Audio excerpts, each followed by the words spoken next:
Hello friends, today we are going to study very important law of radiation, that is Kirchhoff's law of radiation.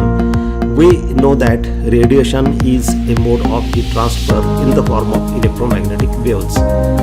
When radiant energy is incident on any body, some part of heat energy is absorbed by the body, some part is reflected and some part is transmitted, such that total heat energy is equal to QR plus QA plus QT.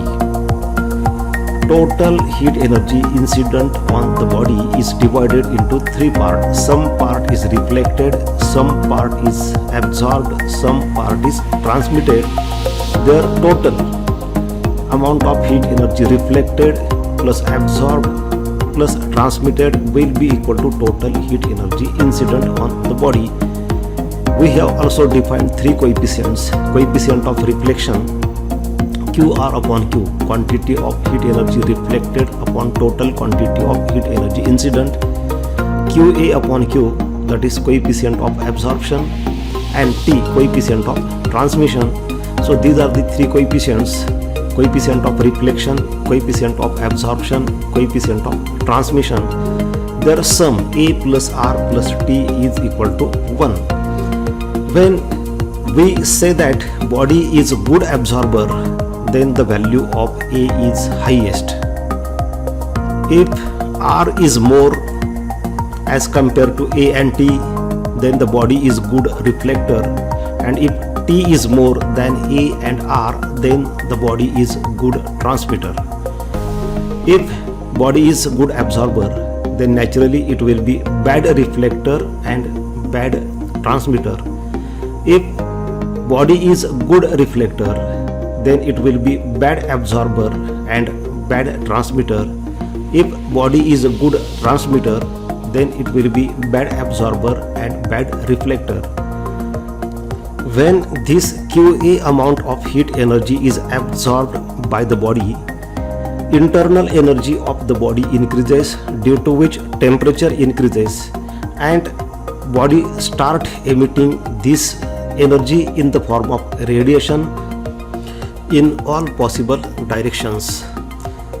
Emission is different phenomenon. Absorption, reflection, transmission, that is different. Absorption, reflection, transmission is taking place simultaneously.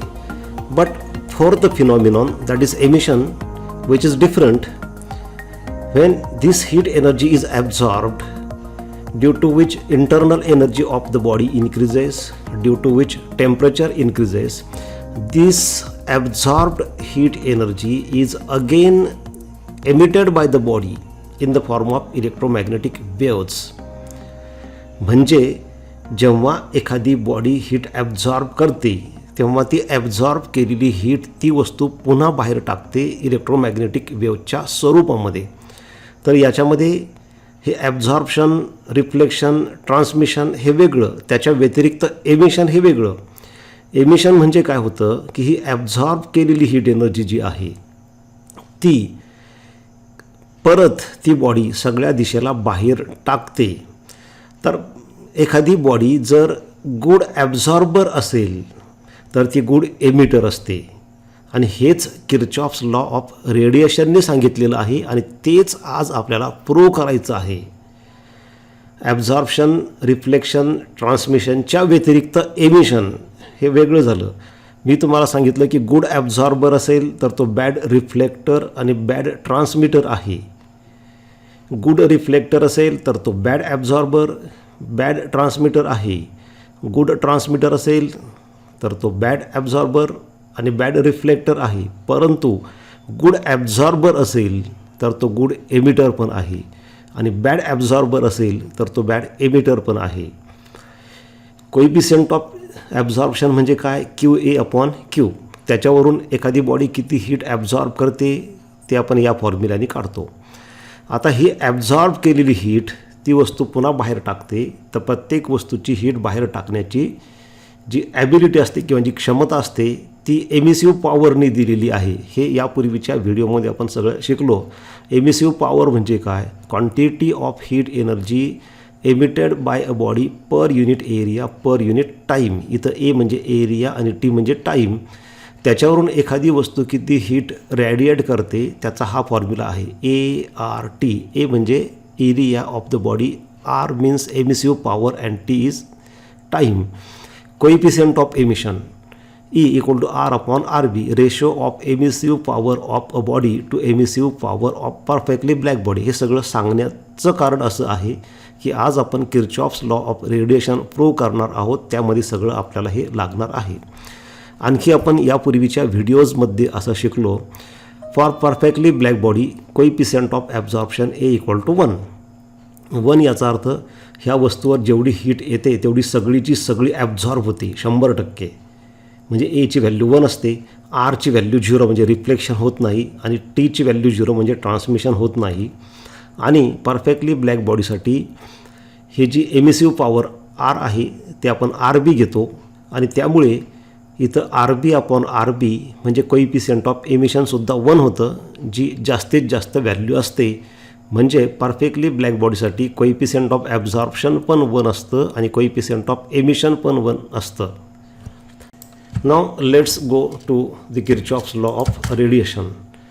What is Kirchhoff's law of thermal radiation? This is statement of Kirchhoff's law of heat radiation. At a given temperature, the ratio of emissive power to coefficient of absorption of a body is equal to emissive power of perfectly black body at the same temperature for all wavelengths. So this Kirchhoff's law of heat radiation is applicable for all wavelengths but at particular given temperature. That means when we apply this Kirchhoff's law of radiation for any body, then the temperature must remain constant. We can again apply this Kirchhoff's law of radiation at different temperature, but at particular temperature the ratio of emissive power to coefficient of absorption, ratio of emissive power to coefficient of absorption. So what is emissive power? आपण इथं बघितले बघा, emissive power म्हणजे R equal to Q upon AT, heat emitted per unit area per unit time. तर याच्यामध्ये काय म्हटलेलं आहे, रेशो ऑफ एमिसिव्ह पॉवर म्हणजे R to coefficient of absorption म्हणजे R upon A is equal to emissive power of perfectly black body. Perfectly black बॉडीसाठी आहे RB. म्हणजे किर्चॉफ्स लॉ ऑफ रेडिएशन काय सांगतो, at any temperature ratio of R emissive power to A coefficient of absorption means R upon A is equal to emissive power of perfectly black body म्हणजे RB म्हणजे R upon A equal to RB. This is Kirchhoff's law of radiation in mathematical form. Another statement of Kirchhoff's law of radiation which is more easy as compared to this first statement. You can write anyone in exam. परीक्षेमध्ये तुम्ही दोनपैकी कोणतंही लिहू शकता जे तुम्हाला सोपं वाटेल ते.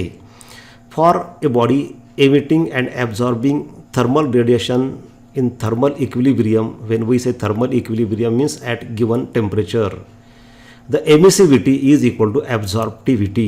Emissivity means coefficient of emission is equal to absorptivity means coefficient of absorption, means at any given temperature coefficient of emission is equal to coefficient of absorption.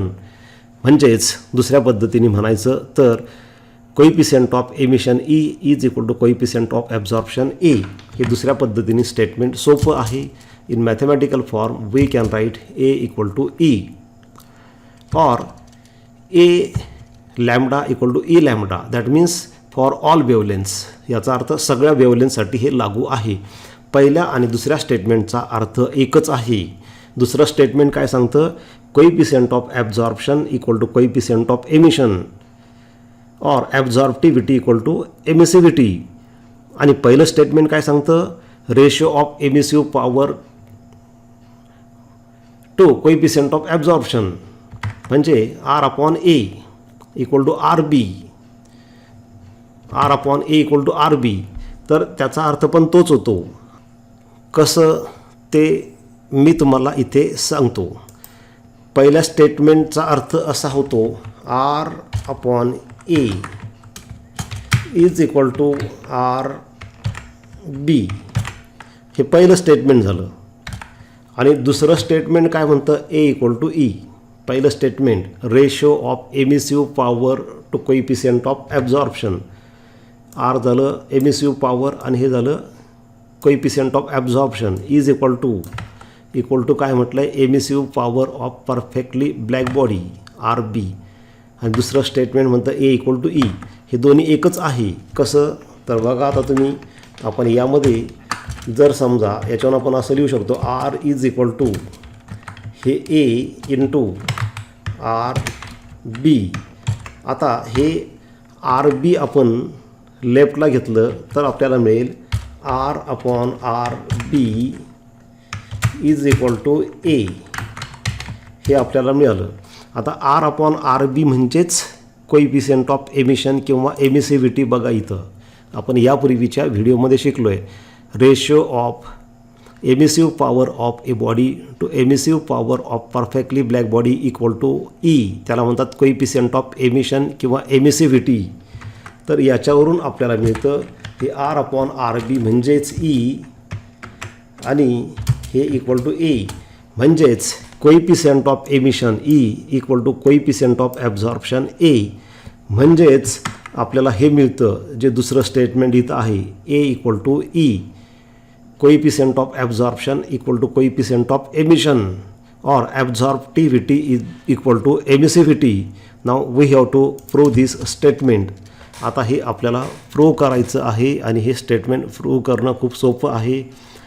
Consider two bodies that is ordinary body o and perfectly black body b are kept in a athermanous enclosure as shown in this figure.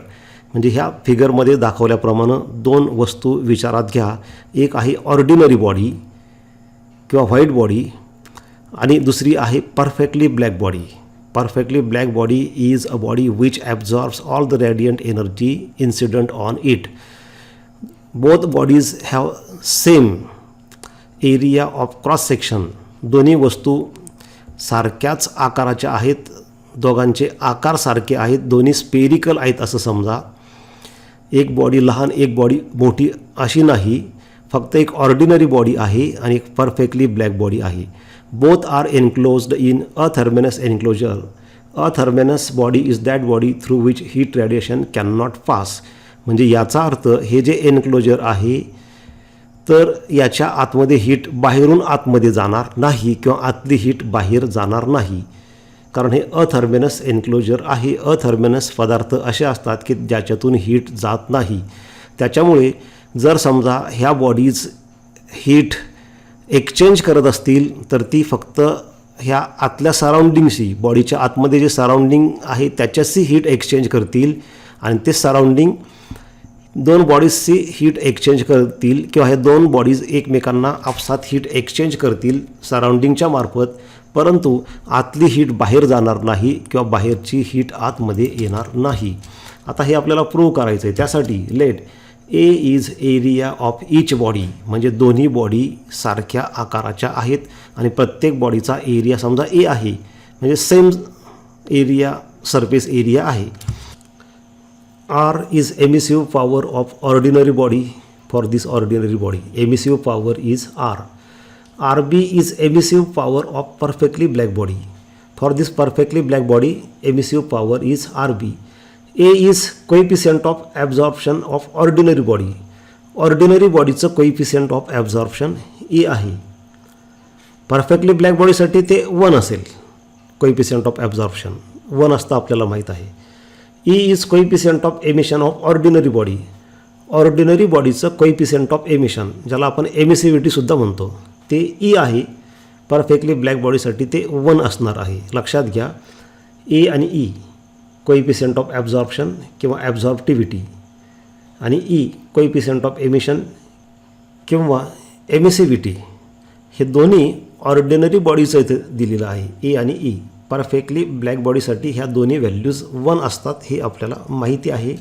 And q is radiant energy incident per unit time per unit area of each body. म्हणजे प्रत्येक वस्तूवरती ह्या आतमध्ये जे surrounding आहे त्या सराउंडिंगकडून पर unit टाईमला म्हणजे दर सेकंदाला पर युनिट एरियाला दोन्ही बॉडीवरती किती हीट पडते क्यू. आता हे सराउंडिंग काय करणार, हीट देताना दोन्ही बॉडीजला हीट देताना ते भेदभाव करणार नाही. देताना ते सारखी हीट दोन्ही बॉडीला देईल पर युनिट एरिया पर युनिट टाईमला. परंतु ॲब्झॉर्ब कुणी किती करायची हे प्रत्येका बॉडीच्या नेचरवर डिपेंड आहे. देताना सराउंडिंग जे आहे ते दोन्ही बॉडीला सारखी हीट देईल. दोन्ही बॉडीला ते सराउंडिंग क्यू एवढी हीट एनर्जी देतं पर unit area per unit time. ज्या पद्धतीने कसं असतं की वर्गामध्ये शिक्षक शिकवताना ते नॉलेज सगळ्यांना सारखं देतात, पण प्रत्येकजण कोण किती कॅप्चर करतो हे प्रत्येकाच्या IQवरती डिपेंड असतं. त्याच पद्धतीने हे सराउंडिंग जे आहे आतलं, बाहेरचा काही संबंध नाही, कारण हे अथर्मेनस एन्क्लोजर आहे. त्यामुळे आतलं सराउंडिंग दोन्ही बॉडीला हीट देताना भेदभाव करणार नाही. दोन्ही बॉडीला ते क्यू एवढी heat energy per unit area आणि पर युनिट टाईम देतं. आता त्यातली ही ऑर्डिनरी बॉडी किती ॲब्झॉर्ब करेल, ब्लॅक बॉडी किती ॲब्झॉर्ब करेल ते त्यांच्या कोइफिशियंट ऑफ ॲब्झॉर्प्शनवर डिपेंड असतं. कोइफिशियंट ऑफ ॲब्झॉर्प्शनवर ठरत असतं की कोणती बॉडी किती हीट एनर्जी ॲब्झॉर्ब करते. इट इज फाउंड दॅट, परंतु असं लक्षात येतं after some time temperature of each body, after some time it is found that both bodies attain thermal equilibrium, means their temperature remains constant. Temperature of both bodies is equal to temperature of surrounding. म्हणजे दोन्ही बॉडीचं temperature जे आहेत ह्या दोन्ही बॉडीचं temperature जे आहे ते सराउंडिंग इतकं, सराउंडिंग म्हणजे बाहेरचं नाही तर ह्या अथर्मेनस एन्क्लोजरच्या आतलं जे सराउंडिंग आहे त्या सराउंडिंगचं आणि ह्या दोन्ही बॉडीचं टेम्परेचर सेम होतं. म्हणजेच याचा अर्थ की दोन्ही बॉडीज, आता आपण प्रीहोस्ट थिअरीबद्दल शिकलो आहे, प्रत्येक वस्तू हीट बाहेर टाकत असते त्याचवेळी ती वस्तू हीट आतमध्ये घेत असते. आणि जर टेम्परेचर कॉन्स्टंट राहत असेल तर याचा अर्थ असा होतो की प्रत्येक बॉडी दर सेकंदाला जेवढी हीट बाहेर टाकते तेवढीच ती आतमध्ये घेते. As temperature of ordinary body, आता दोन्ही बॉडीचं कॉन्स्टंट राहतं, परंतु पहिल्यांदा आपण ऑर्डिनरी बॉडीसाठी एक फॉर्म्युला तयार करू. As temperature of ordinary body remains constant we can write heat absorbed per unit time per unit area is equal to heat emitted per unit time per unit area. So from that we will get this step AQ equal to R. आता हे कसं आलं, काय म्हटलं, heat absorbed per unit time per unit area ते झालं AQ आणि heat emitted per unit time per unit area equal to R. हे R कसं आलं तर आपण मगाशी ज्या स्टेप पाहिल्या सुरुवातीला त्यासाठीच मी तुम्हाला ह्या स्टेप्स सांगितल्या. याच्यामध्ये काय म्हटलं आहे पहा, कोइफिशियंट ऑफ ॲब्झॉर्प्शन ए म्हणजे काय, q a upon q. Q a म्हणजे amount of heat energy absorbed upon q means total amount of heat energy incident. त्याच्यावरून क्यू ए इक्वल टू आपल्याला मिळतं ए इंटू क्यू. म्हणजे एखादी वस्तू किती हीट एनर्जी ॲब्झॉर्ब करते त्याचा फॉर्म्युला आहे ए इंटू क्यू. ए म्हणजे त्या बॉडीचं कोइफिशियंट ऑफ ॲब्झॉर्प्शन. हाच फॉर्म्युला आपण इथं घेतलेला आहे ए इंटू क्यू. आता हे क्यू म्हणजे काय तर heat energy incident on that body per unit area per unit time. याच्यामध्ये पण तेच आहे, Q is heat energy incident on the body. आता इथं फक्त तेच आहे हीट एनर्जी इन्सिडंट. आता फक्त एवढंच आहे की per unit area per unit time. आता per unit area per unit टाईमला क्यू एवढी हीट एनर्जी त्या बॉडीवर इन्सिडंट होते, त्यातली ती किती ॲब्झॉर्ब करते तर एवर डिपेंड आहे, कोइफिशियंट ऑफ ॲब्झॉर्प्शनवर ए इंटू क्यू. कुठली वस्तू किती हीट एनर्जी ॲब्झॉर्ब करते त्याचा हा फॉर्म्युला आहे. जेवढी इन्सिडंट होते क्यू त्याला त्याच्या कोइफिशियंट ऑफ ॲब्झॉर्प्शननी मल्टिप्लाय केलं की जे मिळेल तेवढी ॲब्झॉर्ब होते. इथं पण क्यू एवढी हीट एनर्जी दोन्ही बॉडीवर येते पर unit area per unit time. त्यातली किती ॲब्झॉर्ब करते तर त्याला एनी मल्टिप्लाय करा. आणि heat emitted per unit time per unit area हे आर कसं आलं तर पुन्हा हा फॉर्म्युला पहा एमिसिव्ह पॉवरचा. Quantity of heat energy emitted per unit area per unit time. त्याच्यावरून क्यू इक्वल टू मिळतं आपल्याला ART. पण आता इथं क्यू हे काय आहे तर पर युनिट एरिया म्हणजे एरिया युनिट, पर युनिट टाईम म्हणजे टाईम पण युनिट म्हणजे युनिट म्हणजे 1. कारण या ठिकाणी हीट जी आहे ते युनिट एरिया म्हणजे एच्या जागी 1 घ्यायचं. युनिट म्हटलं की 1, युनिट एरिया म्हणजे एच्या जागी 1 आणि युनिट टाईम म्हणजे टीच्या जागी 1 म्हणजे काय राहील तर क्यू इक्वल टू आर. म्हणून या ठिकाणी ते आलं Q equal to R. Actually काय पाहिजे होतं ART, इथं पाहिजे होतं ART, पण इथं काय म्हटलं पर unit area per unit time म्हणून एरियाच्या जागी एच्या जागी 1 घेतलं आणि टाईमसुद्धा युनिट आहे म्हणून 1 घेतलं. हे झालं ऑर्डिनरी बॉडीसाठी. पण त्याचवेळी त्याच अथर्मिनस एन्क्लोजरमध्ये परफेक्टली ब्लॅक बॉडीसुद्धा बंद आहे. त्या बॉडीचंसुद्धा टेम्परेचर कॉन्स्टंट राहतं. म्हणजे त्याच्यावरून आपण असं म्हणू शकतो similarly temperature of perfectly black body remains constant, therefore heat absorbed per unit time per unit area by black body equal to heat emitted per unit time per unit area. म्हणजे हाच formula. परंतु black बॉडीसाठी एची value असते 1, एची value असते 1 म्हणजे इथं एच्या जागी 1 होईल. क्यूच राहील कारण हे सराउंडिंगकडून इन्सिडंट झालेली हीट आहे, सराउंडिंगकडून त्या बॉडीवर पडणारी, दोन्हीसाठी सारखीच आहे. फक्त ब्लॅक बॉडीसाठी एच्या ठिकाणी 1 होईल आणि आरच्या ठिकाणी RB होईल. आपल्याला इक्वेशन मिळेल 1 इंटू क्यू, कारण परफेक्टली ब्लॅक बॉडीसाठी एची व्हॅल्यू असते 1 आणि आरच्या जागी आपण RB घेतलं कारण आता हे दुसरं इक्वेशन जे आहे ते परफेक्टली ब्लॅक बॉडीसाठी आहे. आता साईड चेंज करून लिहिलं आपण. हे झालं समजा इक्वेशन 2. आता काय करा, फक्त डिवाईड करा. Divide equation 1 by equation 2. Equation 1 हे आहे आणि इक्वेशन 2 हे आहे. डिवाईड इक्वेशन 1 काय मिळेल AQ upon Q equal to R upon RB. यामध्ये क्यू कॅन्सल होईल आणि राहील R upon RB. But what is this R upon RB? See here, that is E, coefficient of emission, that is also called as emissivity, ratio of emissive power of ordinary body to emissive power of perfectly black body. That means R upon RB equal to E. Therefore, in place of this R upon RB, we can write E and this Q get cancelled. So we get A equal to E. A means coefficient of absorption and E means coefficient of emission. Therefore, coefficient of absorption of any body is equal to coefficient of emission at any given temperature for all wavelengths, or absorptivity is equal to emissivity. किंवा याच्यावरूनच पहिलं statement पण सिद्ध होतं. Q फक्त cancel केलं आपण म्हणजे काय राहील A equal to R upon RB. म्हणजे अशा पद्धतीने मिळेल. बघा आता या ठिकाणी A इक्वल टू आपल्याला मिळेल R अपॉन RB हे आपल्याला मिळतं. काय झालं याच्यामध्ये हे क्यू कॅन्सल झालं, राहिलं A आणि राईटला R upon RB. R upon RB याच्यावरून आपण असं लिहू शकतो. बघा आता RB is equal to RB is equal to याच्यावरून आपल्याला मिळेल इक्वल टू R अपॉन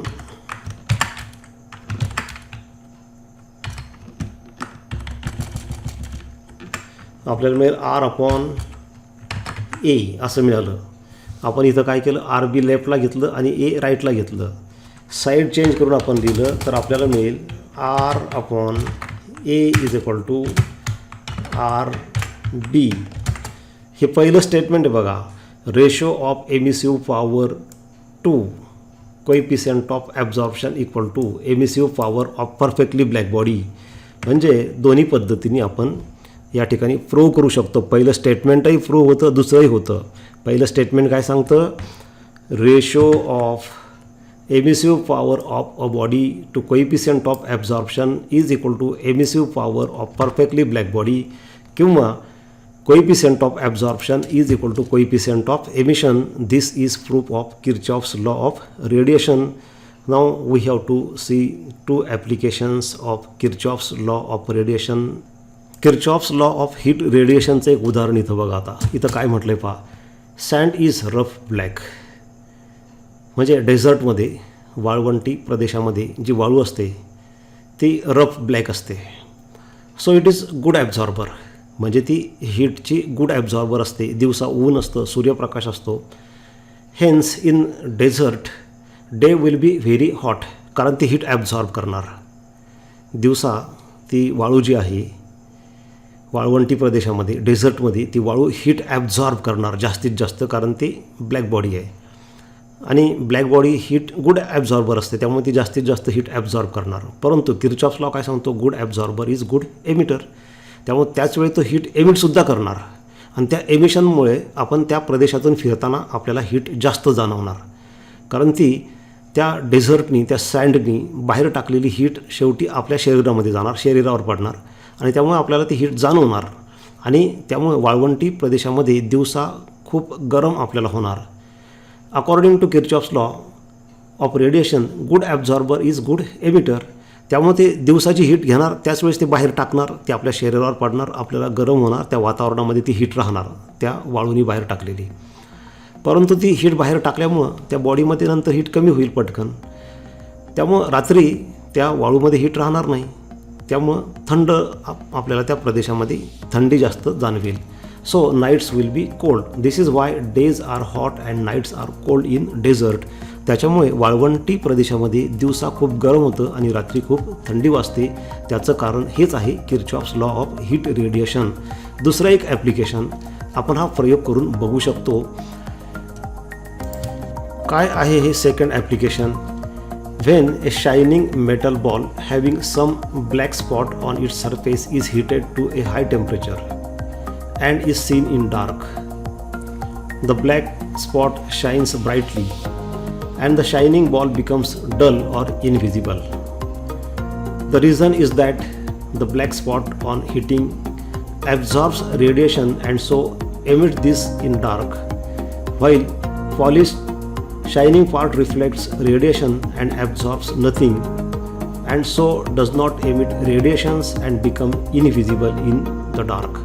याचा अर्थ असा आहे की समजा तुम्ही एक शायनिंग बॉल घेतला, की एक सिल्वर कलर असेल किंवा व्हाईट कलर असेल, अशा पद्धतीचा शायनिंग मेटल बॉल तुम्ही घेतला, having some black spot on it surface. त्याच्या सरफेसवरती काहीतरी ब्लॅक स्पॉट आहे आणि हा सगळा बॉल तुम्ही खूप हीट केला, त्याला प्रचंड प्रमाणात त्याला हीट दिली, 700-800 डिग्री सेल्सिअसपर्यंत त्याला तापवलं आणि पटकन तुम्ही तो जो बॉल आहे तो अंधारात घेऊन गेला.